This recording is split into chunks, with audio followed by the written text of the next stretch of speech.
Muy buenos días, hermanos. Van a abrir sus Biblias, por favor, en Jeremías capítulo 34. Y hoy vamos a estudiar los primeros 7 versículos de este capítulo. Es un capítulo, una sección del capítulo que se va a dedicar a hablar sobre el rey Sedequías. Yo les invito para que abran sus Biblias y vamos al versículo número 5. Dice: en paz morirás, y así como quemaron especies por tus padres, los reyes primeros que fueron antes de ti, las quemarán por ti y te endecharán diciendo: ay Señor, porque yo he hablado la palabra, dice Jehová. El título que yo le he puesto para la prédica de este pasaje es: ay Señor, en paz morirás, tomando la frase literal del versículo número 5. Y hablando básicamente de una de las expectativas que tenía el rey Sedequías respecto a su futuro o respecto a su muerte. Una expectativa de morir en paz, de morir en tranquilidad y de recibir todos los honores y los beneficios que recibían los reyes. Vamos a recapitular un poco. Los capítulos 30 al 33 fue lo que estudiamos, que se llama el libro de la consolación. Es un libro que está en el corazón del libro de Jeremías, 4 capítulos, que se dedican especialmente a hablar sobre la esperanza mesiánica y el cumplimiento de la redención en Cristo Jesús. Son libros eminentemente llenos de promesas, de expectativas sobre Jesucristo y un resumen extraordinario del plan de redención. Luego entramos a una nueva sesión comenzada por el capítulo 34, que probablemente va hasta el capítulo 45, que es un recuento sobre las experiencias de vida de Jeremías y especialmente habla de los escritos de Barut. Barut fue el secretario del profeta Jeremías que le ayudó en tomar los manuscritos y hacerlos públicos y preservarlos. Esas experiencias que nos va a narrar del capítulo 34 al 45 son previas al exilio en Babilonia de Judá y Jerusalén, que sucedió aproximadamente en el año 587 a.C. Estos capítulos que comenzamos hoy a partir de este número 34 chocan fuertemente con el contenido y la expectativa prevista en los capítulos 30 al 33, porque los capítulos 30 al 33 son una cantidad de testimonios o de profecías o de oráculos que hablan sobre la redención, que hablan sobre la fidelidad de Dios para preservar a su pueblo, hablan sobre la fidelidad de Dios para reunir a su pueblo en medio del exilio, para perdonar sus pecados, limpiarles y traerles de nuevo a Palestina. Y en los capítulos 34 al 45 nos van a mostrar nuevamente el tema de la infidelidad, el tema de la rebeldía del pueblo, y de las consecuencias por su desobediencia y todas las invasiones políticas y la destrucción que va a tener Judá y Jerusalén.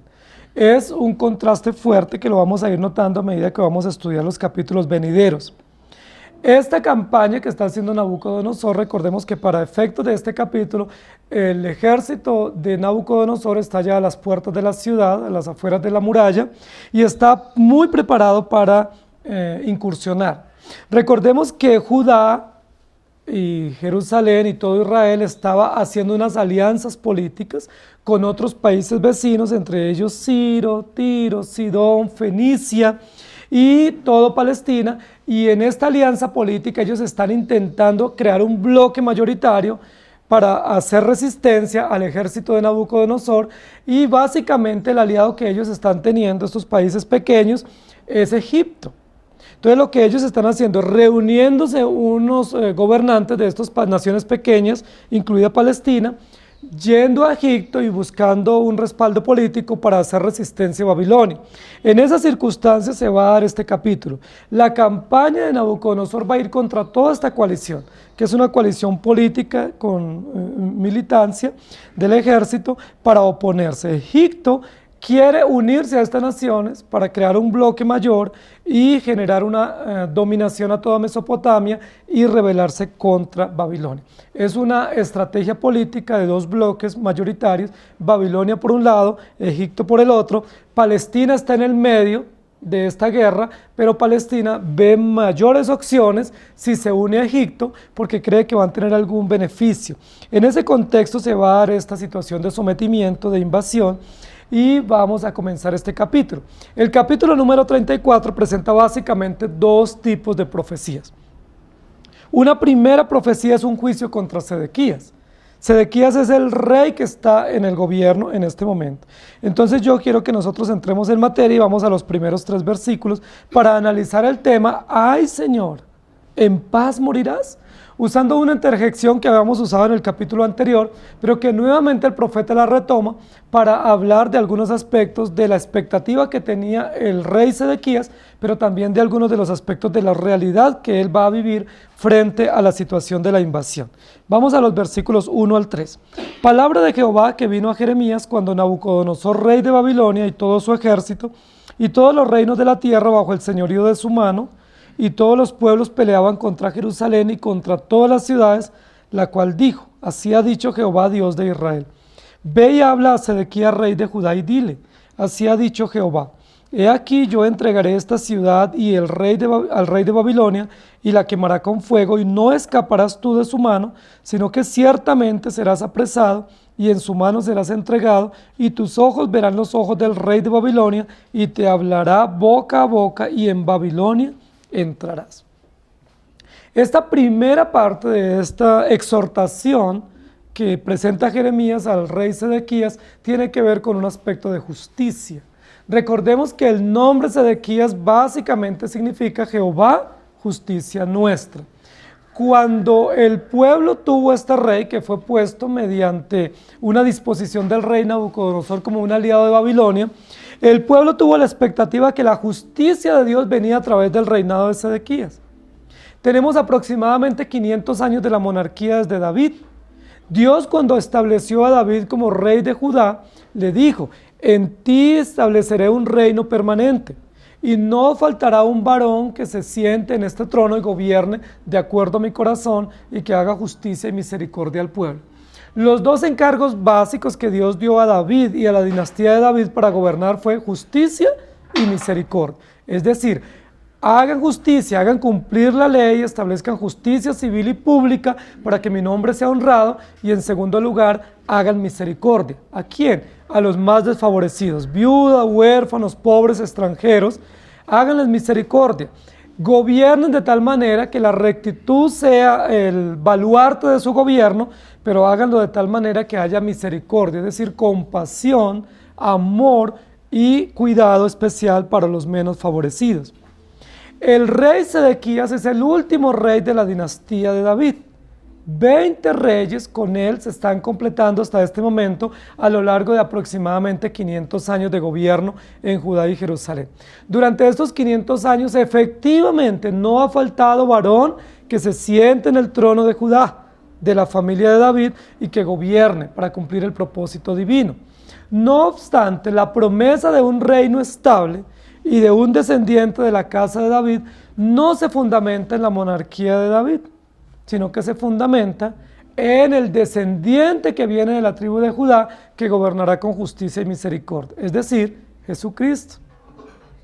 Los capítulos 30 al 33 nos dejan con claridad la enseñanza de que definitivamente no es de la dinastía de David o un rey visible el que va a gobernar y que va a hacer justicia y misericordia. Que cada vez que sube un rey de la dinastía de David es más perverso que el anterior. Cada vez hay mayor perversión hasta llegar a Sedequías. Se cree que Sedequías junto a Manasés son los 2 reyes más perversos que tuvo la dinastía de David en el reino de Judá. Sedequías es el último. Sedequías fue un hombre puesto en el gobierno cuando tenía 21 años.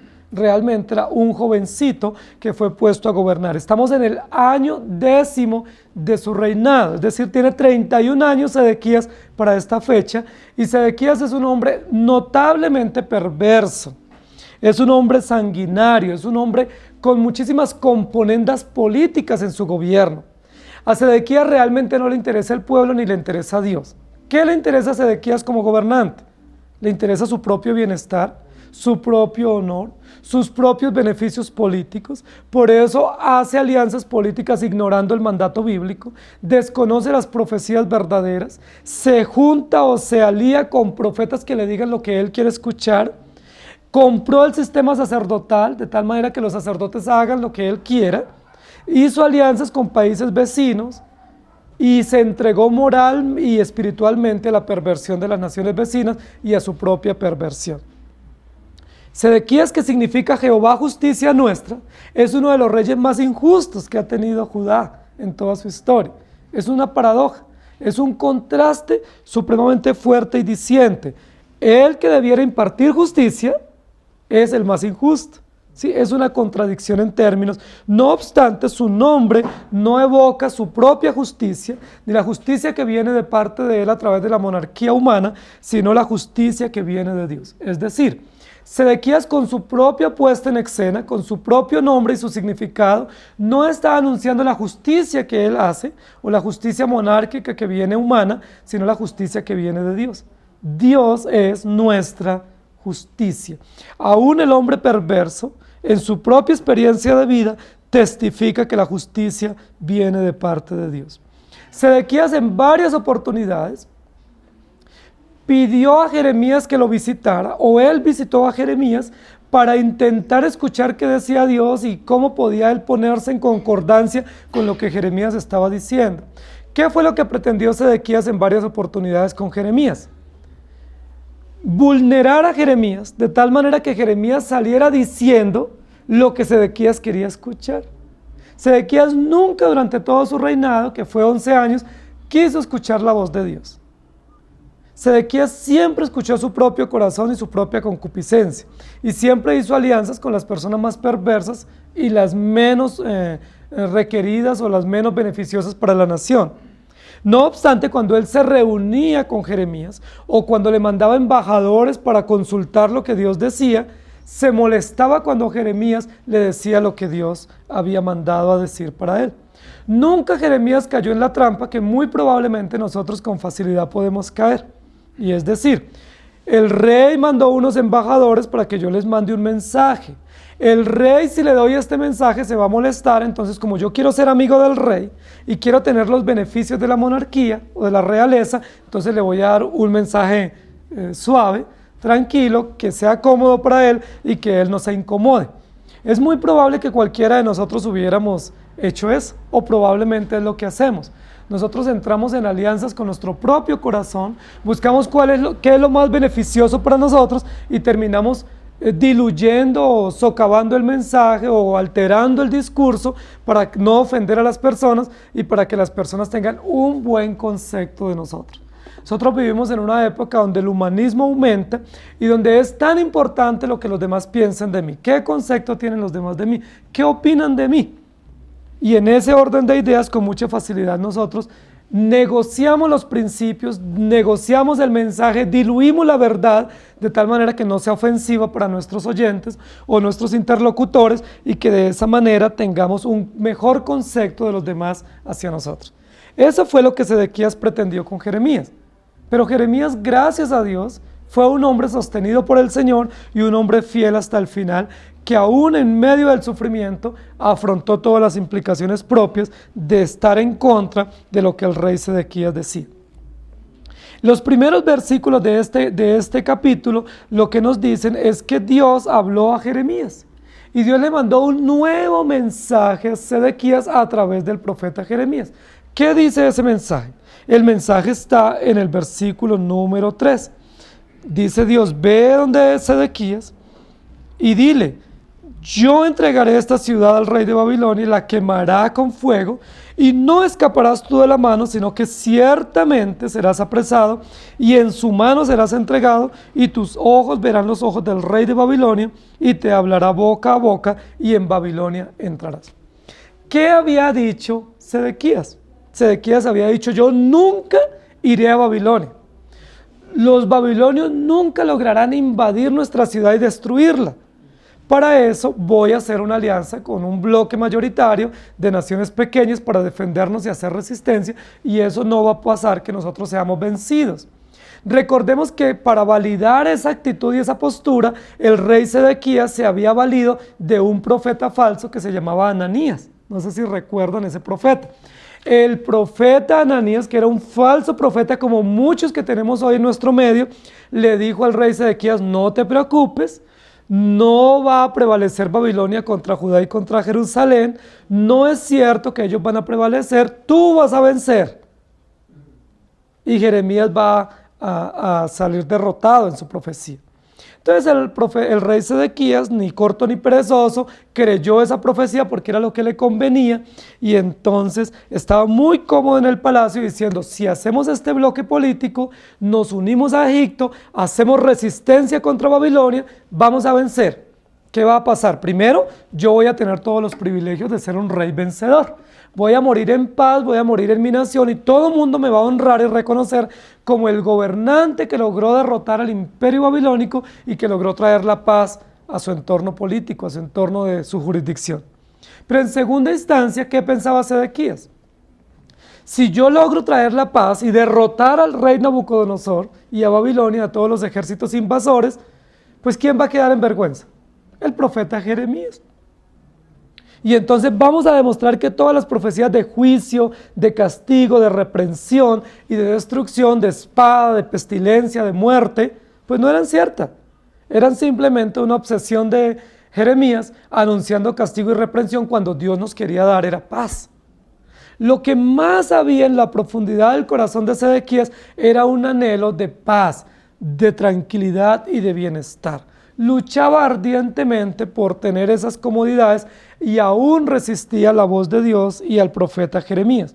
Cuando Dios le dice: antes de que los ejércitos invasores hagan una invasión o se penetren la muralla y entren, ve tú, Jeremías, y da nuevamente este mensaje. El mensaje que le manda Dios a Sedequías a través de Jeremías no es nada atractivo para Sedequías. Le dice: ve y dile, yo entrego esta ciudad en manos de Babilonia, y el rey Nabucodonosor vendrá y la quemará, y tú no podrás escapar. ¿Qué más le dice Dios a Sedequías? Le dice: tú serás llevado preso, serás entregado al rey Nabucodonosor, te llevará a Babilonia, y tú podrás verlo cara a cara, podrás encontrarte con él, y quedarás y morirás allá. ¿Eso era algo interesante para Sedequías? Sedequías no anhelaba eso, ningún rey judío anhelaba eso, y mucho menos que fuera una manera de exhortación frente a su maldad. Dios le dice: allá estarás y tus ojos verán al rey de Babilonia. Ahora es muy importante esta alusión que le hace Jeremías, posiblemente mirando a los ojos a Sedequías, diciéndole: tus ojos verán al rey y hablarás y lo verás cara a cara. ¿Por qué es importante esto? Porque justo ese va a ser uno de los aspectos de la tortura que el rey Nabucodonosor va a causarle a Sedequías. El rey Nabucodonosor, luego de tomarlo cautivo, le va a sacar los ojos. Y una de las torturas muy fuertes que le va a causar al rey Sedequías es que lo va a dejar sin ojos. Entonces, ¿qué le dice Dios a Jeremías? Antes de que Nabucodonosor te saque los ojos, tú lo conocerás y lo verás. Y estarás cara a cara y lo conocerás, y luego te torturará. Ese no era un mensaje halagüeño para el rey Sedequías. ¿Por qué Dios va a hacer eso contra Sedequías? Porque Sedequías tuvo la idea equivocada de que él iba a escapar a la justicia divina, como es la idea de muchos de nosotros. Decimos: sí, Dios es justo, pero esa justicia de Dios no va a recaer sobre mí. Porque aunque Dios es justo, creo que la justicia la aplica para otros, y para mí no me va a tratar con justicia, sino con benevolencia. Esa fue la idea que tuvo Sedequías, y realmente no era la verdad que Dios le mandaba decir. Dios le va a decir: va a ser destruido. ¿Cuál es la razón de fondo por la cual Dios va a permitir eso contra el rey Sedequías? Su rebeldía, su arrogancia, su indiferencia a la voz de Dios, hacer resistencia al profeta de Dios, a hacer alianzas políticas y desafiar a Dios de manera directa con su propia autosuficiencia y su propia confianza. Sedequías fue un hombre perverso, fue un hombre malo y fue un hombre rebelde que hasta el final Dios le da oportunidad y él aún persiste con su rebeldía. Ezequiel capítulo 12 versículo 13 dice: mas yo extenderé mi red sobre él y caerá preso en mi trampa. Y haré llevarlo a Babilonia, a tierra de caldeos, pero no la verá, y allá morirá. Y luego hay otro texto en Jeremías 21, 1 al 10, que nosotros ya lo estudiamos, que dice así: palabra de Jehová que vino a Jeremías cuando el rey Sedequías envió a él a Pasur, hijo de Malquías, y al sacerdote Sofonías, hijo de Maasías, para que le dijesen: consulta ahora cerca de nosotros a Jehová, porque Nabucodonosor, rey de Babilonia, hace guerra contra nosotros. Quizá Jehová hará con nosotros según todas sus maravillas, y aquel se irá de sobre nosotros. Y Jeremías le dijo: diréis así a Sedequías: así ha dicho Jehová, Dios de Israel: he aquí yo vuelvo atrás las armas de guerra que están en vuestras manos, con que vosotros peleáis contra el rey de Babilonia, y a los caldeos que están fuera de la muralla y os tienen sitiados, yo los reuniré en medio de esta ciudad. Pelearé contra vosotros con mano alzada y con brazo fuerte, con furor y enojo e ira grande, y heriré a los moradores de esta ciudad, y los hombres y las bestias morirán de pestilencia grande. Después dice Jehová: entregaré a Sedequías, rey de Judá, a sus criados, al pueblo y a los que queden de la pestilencia, de la espada y del hambre en la ciudad, en mano de Nabucodonosor, rey de Babilonia, en mano de sus enemigos y de los que buscan sus vidas, y él los herirá a filo de espada, no los perdonará, ni tendrá compasión de ellos, ni tendrá de ellos misericordia. Y a este pueblo dirás: así ha dicho Jehová: he aquí pongo delante de vosotros camino de vida y camino de muerte. El que quedare en esta ciudad morirá a espada, de hambre y de pestilencia, mas el que saliere y se pasare los caldeos que os tienen sitiados vivirá, y su vida les será por despojo. Porque mi rostro he puesto contra esta ciudad para mal y no para bien, dice Jehová: en mano del rey de Babilonia será entregada y la quemará a fuego. Esa es una oportunidad, y hubo otras oportunidades. En el capítulo 37 y 38 se nos va a decir, donde Dios le advirtió a Sedequías con anterioridad: tú tienes que reconocer que va a ser entregado en Babilonia, y lo mejor que tienes que hacer es no crear resistencia, sino voluntariamente entregarse. ¿Sedequías aceptó la orden de Dios de entregarse a Nabucodonosor? No, porque para él era muy deshonroso como rey tener que entregarse, porque entregarse era asumir que había sido derrotado, asumir que no había podido vencer a Nabucodonosor. Entonces él prefirió poner resistencia, crear un bloque político y militar para defenderse, y por supuesto todo eso vino en contra de él, porque recibió de su propia medicina como un hombre rebelde, un hombre indomable ante la exhortación de Dios, pensando que iba a escapar de la justicia divina y que él podía justificarse por sí mismo y defenderse por sus propios medios. La pregunta que estamos intentando responder hoy es: ay, Señor, ¿podrá morir en paz Sedequías? ¿En paz morirás? ¿Será que él puede morir en paz como era su anhelo y como lo pretendió durante todo su gobierno? Siendo un hombre tan injusto, ¿podrá escapar de la justicia divina? Pasemos a la segunda instancia de esta enseñanza, versículos 4 y 5.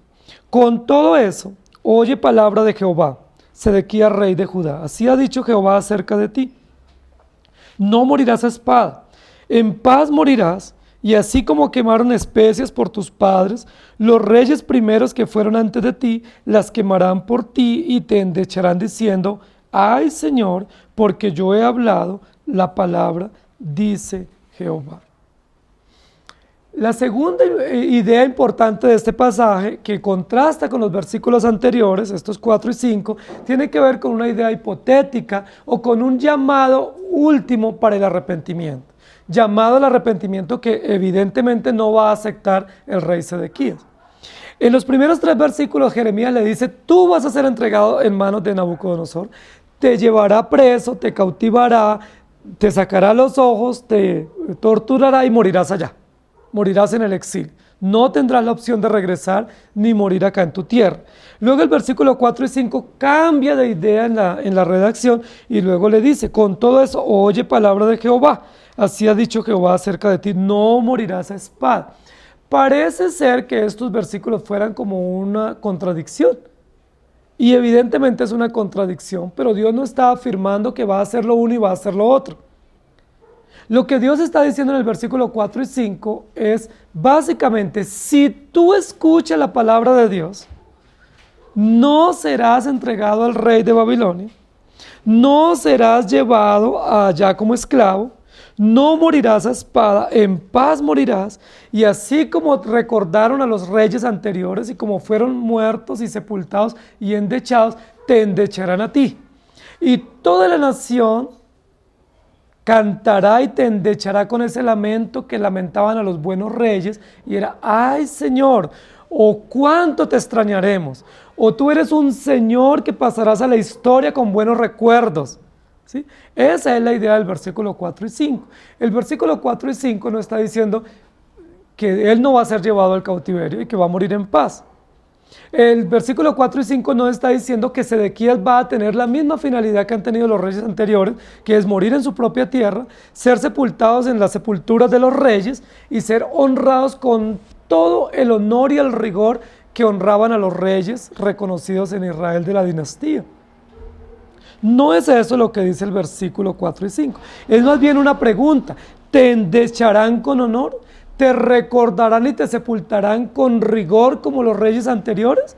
Como el rey Josías, que fue un hombre recordado, que se evocaba aún después de 4 y 5 gobernantes, todavía se evocaba pública y políticamente el gobierno de este varón. O como el rey David, cuando se evocaba también históricamente después de centenares de años diciendo, ¿cuándo tendremos un gobernante como el rey David, que haga justicia y misericordia? La evocación que está haciendo acá el profeta es un llamado de atención para decir, Dios aún en el último momento, cuando es inminente la invasión y cuando es inminente que el rey sea llevado cautivo y torturado por Babilonia, aún Dios todavía le da un mensaje de esperanza. ¿En qué consiste el mensaje de esperanza? Versículo 4.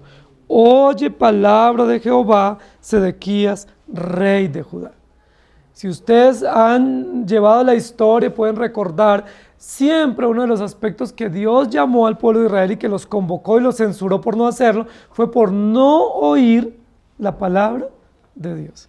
Y el versículo 4 todavía le dice, oye palabra de Jehová.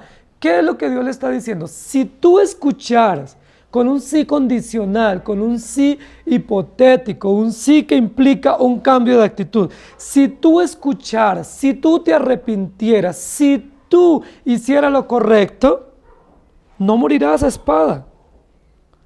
No serás llevado cautivo. En paz morirás. Y te honrarán fúnebremente como honraban a todos los reyes de Judá y de Jerusalén. Dicho de otra manera, como no te has arrepentido, como no has aceptado y apreciado la voz que yo te he mandado a través del profeta Jeremías, no morirás en paz y no serás honrado con todas las honras públicas y políticas que tienen los buenos gobernantes. Dios nuevamente le está dando la sentencia y le está poniendo el balance de las dos condiciones. Si hay arrepentimiento, hay beneficios. Aún en la muerte hay honor, hay recuerdos, hay honra aún para los que mueren. Porque cuando una persona muere, siendo una persona útil a la sociedad, es recordado con honra, con buenas historias, con buenos recuerdos, y la sociedad siente el dolor por la partida. Pero cuando una persona perversa y sanguinaria muere, en lugar de haber dolor por la muerte, el pueblo se alegra. La Biblia dice que cuando mueren los injustos o los perversos gobernantes, el pueblo se alegra. No le duele la partida, sino que se alegra porque como que dice, ¡ay! Nos libramos de este hombre tan injusto, tan sanguinario, tan perverso. Justo eso es lo que Dios le está diciendo a Sedequías que va a pasar. Pero si tú hubieses escuchado, no te hubiera pasado eso que se te está advirtiendo, sino que en paz morirás y serás honrado como tus padres. No le va a suceder así a Sedequías. Cualquiera pudiera decir, ¿se dan cuenta que Sedequías tuvo la oportunidad de arrepentirse y no se arrepintió? Claro, en términos históricos, en la redacción del texto, en el contexto de la historia, básicamente Sedequías tuvo la opción de arrepentirse. Dios lo llamó muchas veces para arrepentirse. Él tuvo la opción de morir en su tierra y ser honrado y reconocido fúnebremente como sus antepasados. ¿Qué sucedió? Que no tuvo eso. Bueno, no se arrepintió. No escuchó la voz de Dios. Alguien pudiera decir, ¿se da cuenta que depende de nosotros? Si yo me arrepiento, tengo beneficios. Si no me arrepiento, sufro consecuencias. Y en ese sentido pedagógico pudiéramos comprenderlo, que es así. No obstante, sabemos que desde el principio del trabajo y de la profecía de Jeremías, Dios le había dicho que Sedequías no se iba a arrepentir. La advertencia era para mostrar la misericordia de Dios, pero no para mostrar la posibilidad de arrepentimiento de Sedequías. No había la posibilidad de que Sedequías se arrepintiera, porque Dios había inclinado el corazón de Sedequías a la perversión y a la maldad, y el profeta Jeremías estaba advirtiendo lo correcto. El llamado de arrepentimiento era para que Sedequías no tuviera excusa de que Dios sí lo había tratado con benevolencia, de que Dios había sido condescendiente con él y le había presentado la oportunidad de arrepentimiento, pero no porque Sedequías tuviera la posibilidad de arrepentimiento. No porque potencialmente pudiera Sedequías arrepentirse y cambiar el orden de la historia.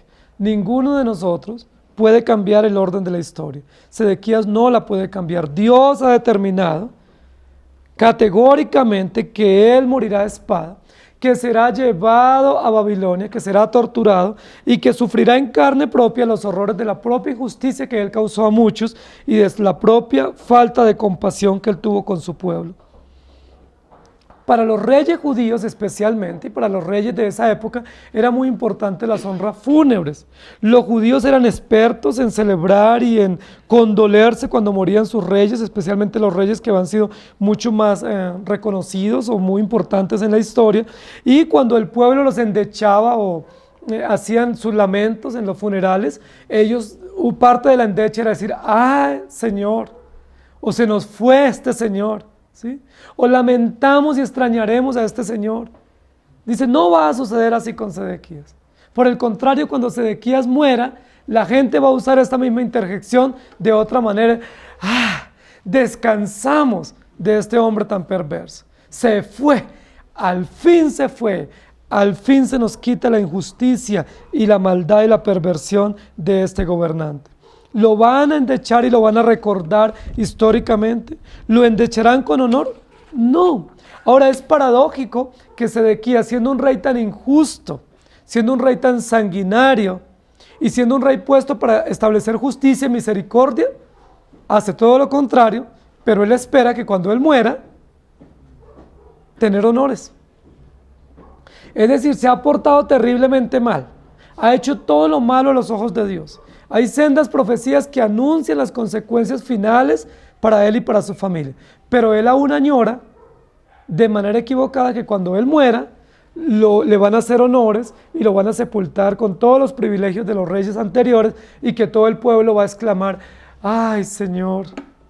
¡Cuánto lo extrañamos! ¡Cuánta falta nos va a hacer! Y es todo lo contrario.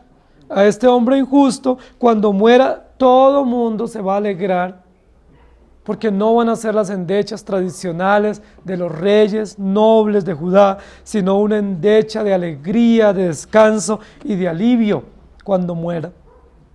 Dios estaba advirtiéndole a Sedequías a través de Jeremías, no morirás en paz. Si hubiese arrepentimiento, morirías en paz. Es decir, los que se arrepienten y los que Dios obra en sus corazones mueren en paz. Aquellos que no se arrepienten y que son perversos, no hay paz para ellos y no hay recuerdo honorífico en su muerte, sino más bien un recuerdo con placer, con satisfacción, porque nos libramos de este que nos cautivaba y que era un tirano. Queridos hermanos, nosotros estamos a las puertas de un periodo, de unas elecciones presidenciales, donde muchas personas toman como opción para su elección la persona de su preferencia. Especialmente toman en cuenta su perfil profesional o su puesta en escena. Muchas personas toman en cuenta algunos aspectos económicos o de sus títulos para poder dar su voto por ellos, pero son pocas las personas que a la hora de elegir o de tomar la opción para apoyar a un candidato miran su aspecto moral. Son pocas las personas que cuando están en la búsqueda o en la selección de a cuál persona vamos a apoyar para estas elecciones, consideran aspectos morales. Es decir, ¿qué cree este gobernante o este candidato al gobierno sobre Dios? ¿Qué cree sobre la Biblia? ¿Qué cree sobre la familia? ¿Qué cree sobre la sociedad? ¿Qué cree sobre la vida? La mayoría de nosotros decimos, no, a mí me gusta él, me cae bien y yo creo que puede ser un excelente gobernante. Es un buen economista, es buen administrador, tiene una hoja de vida bonita, ha sido un gobernante exitoso, yo creo que por él voy a dar mi voto. Pero pocas personas ahondan a asuntos morales y espirituales que son los estructurales. Son pocas las personas que van y dicen, bueno, si esta persona está en contra de la familia, por más buen gobernante que sea a nivel político o administrativo, yo no puedo dar mi voto, porque estoy negando mi fe. Pocas personas dicen, si esta persona está en contra de la vida, a favor del aborto, a favor del matrimonio igualitario, a favor de la eutanasia, aprobación de la droga, legalización, yo no puedo dar mi voto, así sea un buen gobernante, porque él está en contra moralmente de Dios, y en contra de la familia y en contra de la vida. Sedequías es ese tipo de gobernante. Era excelente para hacer alianzas políticas, era excelente estratega militar, era un hombre interesante porque sabía afrontar conflictos bilaterales, sabía establecer bloques económicos y políticos y militares para defenderse.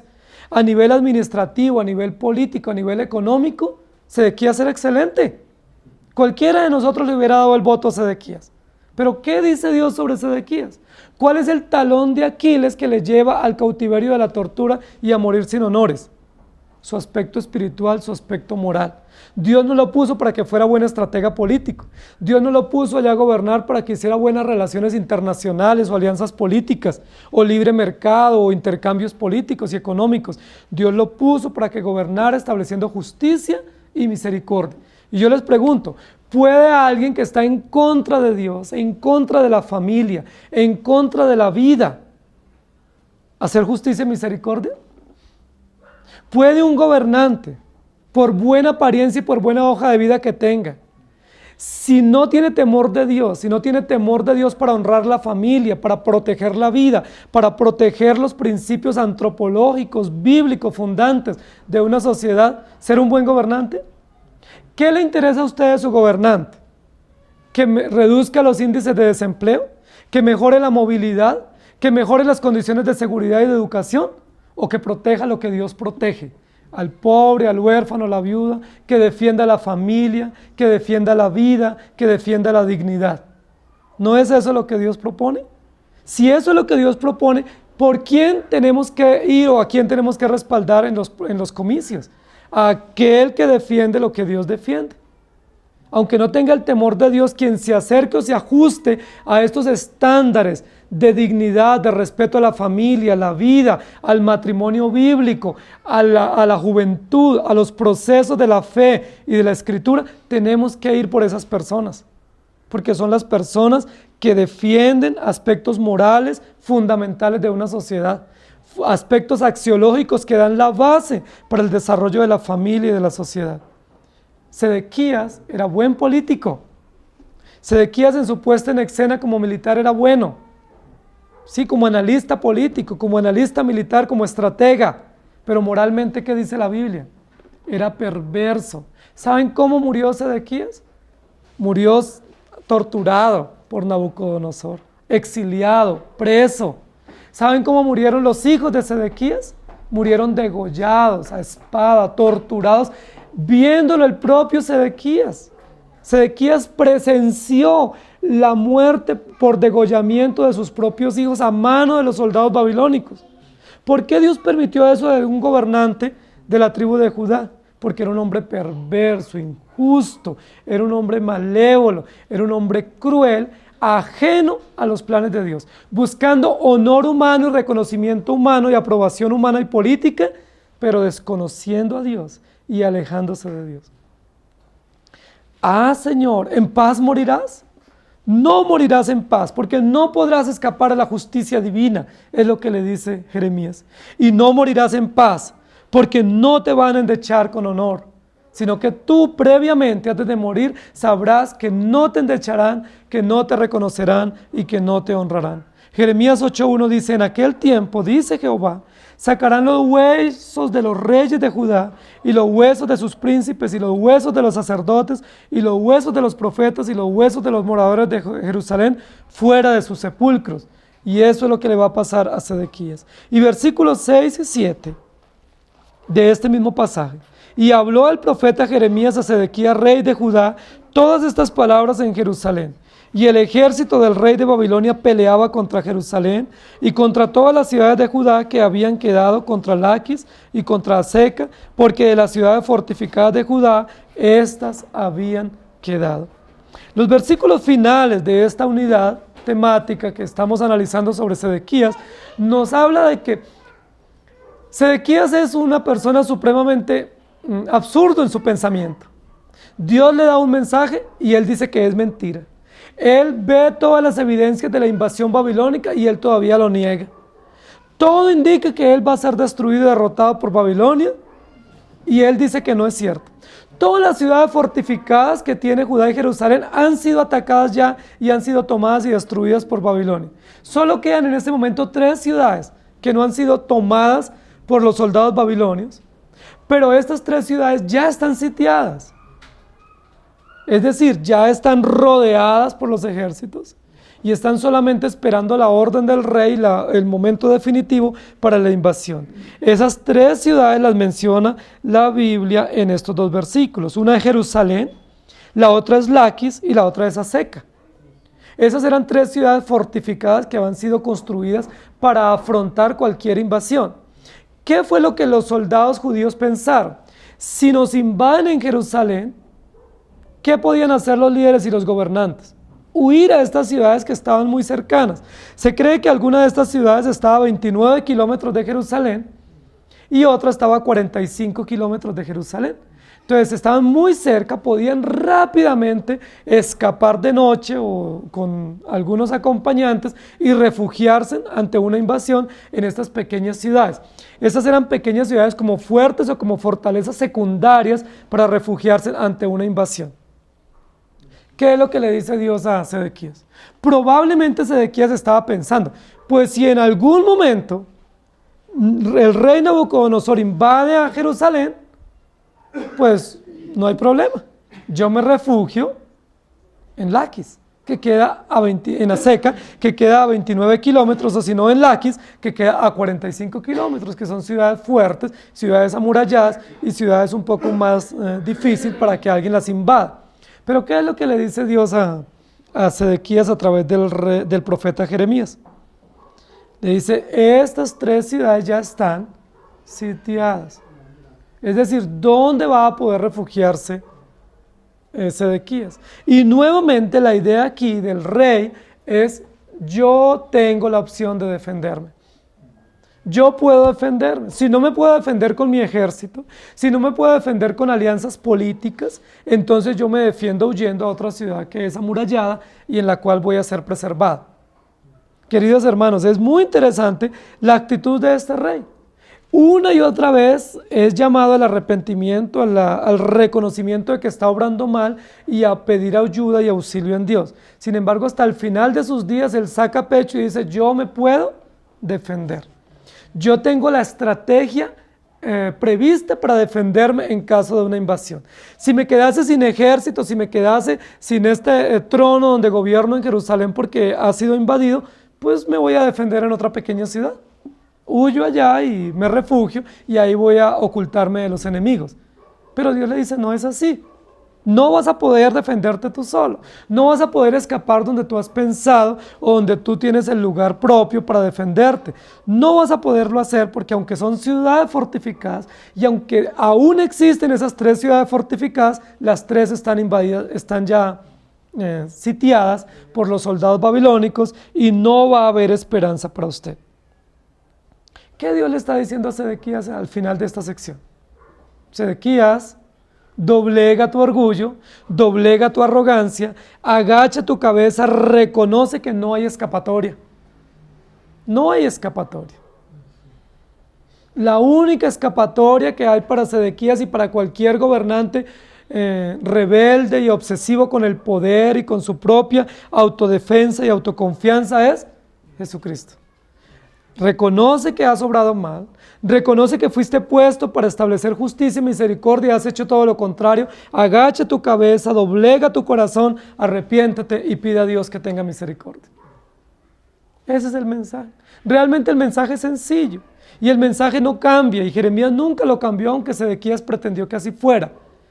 El mensaje de Sedequías, tienes esta consecuencia, si no las quieres evitar, arrepiéntete. Y es el mismo mensaje que tenemos nosotros y que tendremos siempre para nosotros y para los demás. ¿Estás sufriendo las consecuencias de tu pecado? Arrepiéntete.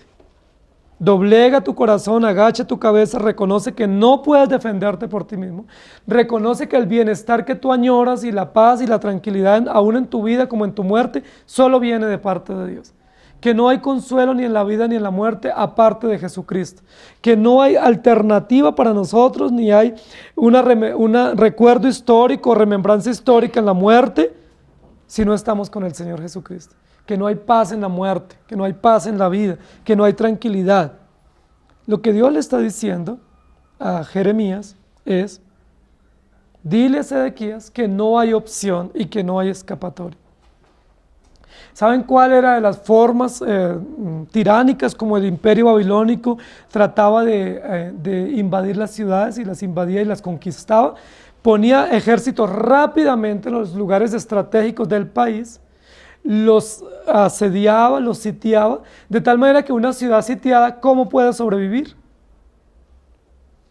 La ciudad puede estar muy amurallada como Jerusalén, una ciudad con muros muy fuertes, estaba muy preparada para la guerra, pero ¿sabe qué hacía Babilonia? Babilonia tiene una estrategia superior y es, invadámoslos de noche o en un momento que estén descuidados, sitiémoslos, es decir, rodeémosla con ejércitos y quedémonos allí, tranquilos.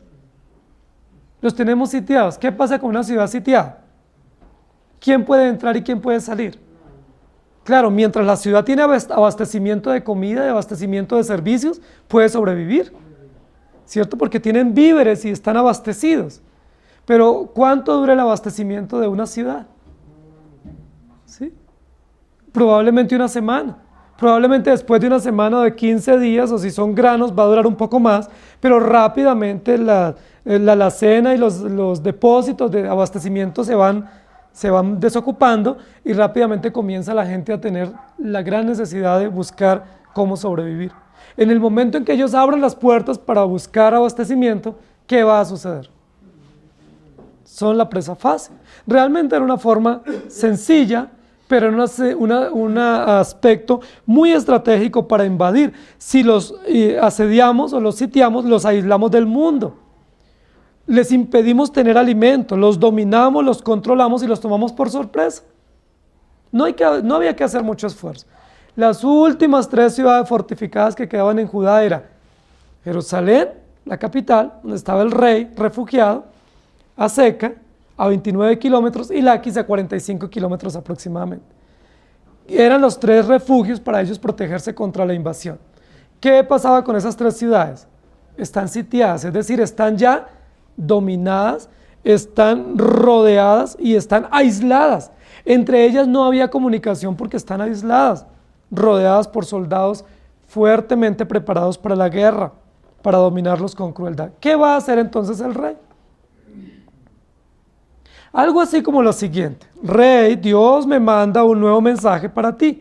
Ese mensaje dice que vas a ser llevado a Babilonia, que vas a ser torturado y que vas a morir allá como esclavo y tus hijos van a sufrir también la tortura y la muerte por degollamiento. Ah, bueno, ¿no te gusta? Listo. Si no te gusta, escucha la palabra de Dios. Si te arrepientes, no morirás a espada, morirás en paz, te recordarán, no serás llevado al exilio, morirás con honores y te recordarán. Y cuando tú mueras, todo el mundo llorará lamentando la pérdida de un hombre tan valioso y tan útil como tú. Pero como Sedequías persiste en que él se defiende por sí mismo, Dios le dice, ¿por cómo se va a escapar? Solo hay 3 ciudades, las 3 están sitiadas, están aislados del mundo. No hay abastecimiento, van a ser tomados por sorpresa. Es decir, por A, por B o por C, se va a cumplir la palabra de Dios. Porque aunque hay oportunidad de arrepentimiento, en la presentación del mensaje a través del llamamiento, no hay la posibilidad del arrepentimiento porque ya Dios determinó que Sedequías no se va a arrepentir y la altivez del propio corazón de Sedequías y su propio amor al honor, su propio apego al bienestar y al disfrute de las comodidades y a las buenas alianzas le hacía imposible que él se entregara al rey Nabucodonosor. Queridos hermanos, muchos de nosotros amamos terriblemente, lujuriosamente el poder, el bienestar y la comodidad. Muchos de nosotros amamos con lujuria el concepto que tengan los demás de nosotros. Hay muchos de nosotros y aún líderes cristianos que aman el ser bien reconocidos y el tener un buen concepto y que los demás opinen bien de ellos. Hay muchas personas que están a la expectativa permanentemente a ver qué opinan de mí, qué piensan, qué creen, cómo las personas se refieren a mí. ¿Por qué? Porque aman el honor, aman el bienestar y aman el reconocimiento. Se angustian y se preocupan muchísimo cuando alguien piensa algo equivocado de ellos. Dicen, ¿yo cómo hago para cambiar ese concepto? Porque yo quiero que todos piensen bien de mí. ¿Qué dice la Biblia? Maldito el hombre que confía en el hombre. La palabra también dice que no podemos pretender agradar a los hombres, porque quien pretende agradar a los hombres se constituye enemigo de Dios. Sedequías era ese clásico líder contemporáneo que quiere agradar a todas las personas, quiere estar en paz con todo mundo, quiere sonreír con todo mundo, quiere tener una multitud de amigos y de allegados y que todos opinen bien de él. Ese era Sedequías. Por eso va a sufrir las consecuencias del juicio y del castigo de Dios. Jeremías, por su parte, era un profeta diferente, gracias a Dios por ese carácter que Dios le dio y esa firmeza, que fue fiel hasta el final de su muerte, en su llamamiento. Jeremías era un hombre que no le importaba lo que los demás dijeran. Si los demás decían lo contrario, él estaba firme sabiendo, Dios me llamó y estoy firme en lo que Dios me llamó. Y si me quedo solo, y si los demás no opinan bien de mí, y si los demás se alejan, no es importante lo que los demás piensan de mí. Estoy firme, haciendo la voluntad de Dios, cumpliendo el mandato, haciendo la tarea y cumpliendo el propósito para el cual Dios me llamó. No es concebible, queridos hermanos, que si el rey Nabucodonosor toma a Sedequías y lo lleva a Babilonia, lo trate bien. ¿Qué evidencia hay para nosotros pensar que si Sedequías es llevado cautivo va a ser bien tratado en un imperio tan cruel? No hay ninguna. Además, las profecías lo que nos dice es que él va a ser tratado con crueldad y con dureza, porque ese era el estilo del rey Nabucodonosor y de su ejército. Era un imperio dominante, cruel, hostil y mucho más con aquellos que se resistían, ¿sí?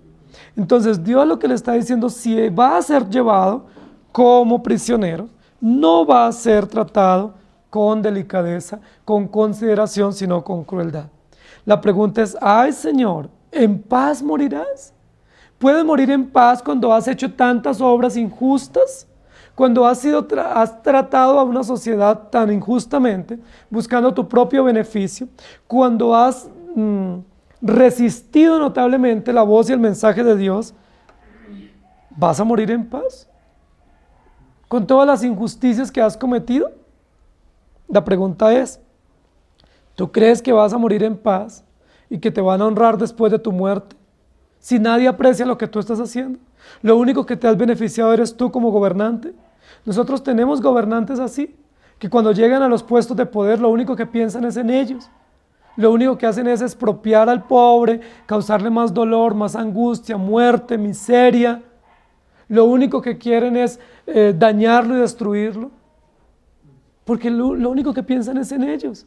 Muchos de los gobernantes que nosotros tenemos, lamentablemente, son ese tipo de gobernantes y ese tipo de gobiernos, que piensan solo en su bolsillo, solo en su comodidad, es decir, son injustos, son miserables con la nación, son crueles y tiranos. Yo les pregunto a ustedes, ¿podrán ellos morir en paz?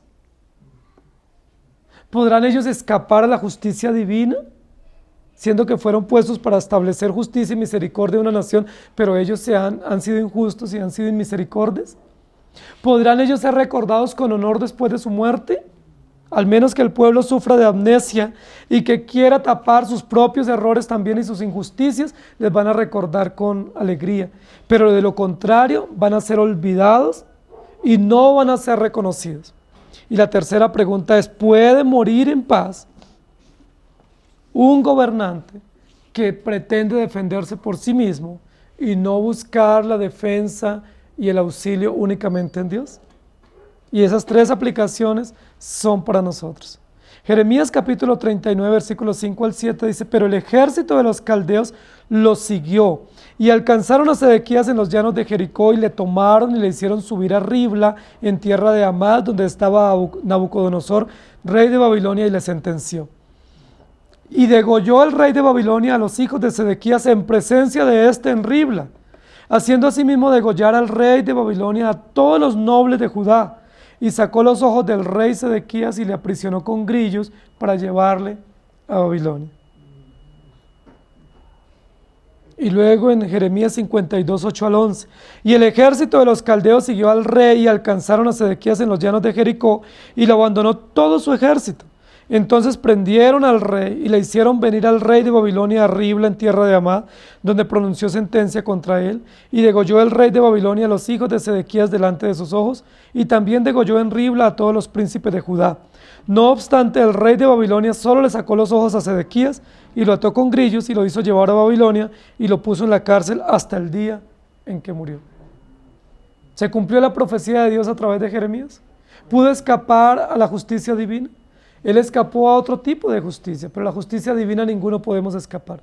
Muchos de nosotros y nuestros gobernantes pueden escapar a la justicia divina, la justicia humana, la justicia política, pero no podrán escapar a la justicia divina. Y esa es nuestra esperanza, ese es nuestro gozo, esa es nuestra fortaleza. Dios es justo, Dios es fiel, toda justicia viene de Dios, toda misericordia viene de Dios. Y como aplicación, no viene la justicia para nuestros pueblos a través de nuestros gobernantes. Aunque ellos son puestos para establecer justicia y misericordia, la verdadera y plena justicia viene de Dios. No esperemos que en las próximas elecciones nuestros nuevos gobernantes hagan justicia. Van a ser tan injustos como los anteriores. Solo esperemos que esa justicia que necesitamos y requerimos viene de Dios. Dios es justo, Dios es perfecto. Y no esperemos que ser alcanzados con misericordia, con benevolencia, con compasión a través de nuestros gobiernos humanos, porque la misericordia viene de Dios. La misericordia viene de Jesucristo, el renuevo de justicia, el pariente redentor, aquel que saldrá como renuevo, como vástago de la tribu de Judá, del rey David, y gobernará con justicia y con juicio, con misericordia, a todos sus elegidos por su infinita misericordia. Inclinen su rostro, por favor, y oremos. Amado Señor, gracias por darnos tu palabra. Tu palabra nos enseña que la justicia y la misericordia vienen de ti. Que hombres como Sedequías y como muchos de los que nos gobiernan en nuestras ciudades y en nuestros países son hombres injustos, hombres que no tienen el temor tuyo, hombres llenos de lujuria, supremamente ambiciosos al poder, al honor, al reconocimiento, supremamente ambiciosos por sí mismos, que venden imagen, que están en función de sí mismos y no en función del pueblo, y mucho menos en función tuya. Señor, te rogamos que nos des sabiduría para elegir y elegir a aquellos que estén mucho más acorde con la voluntad y el carácter de los gobernantes de acuerdo a la moral bíblica.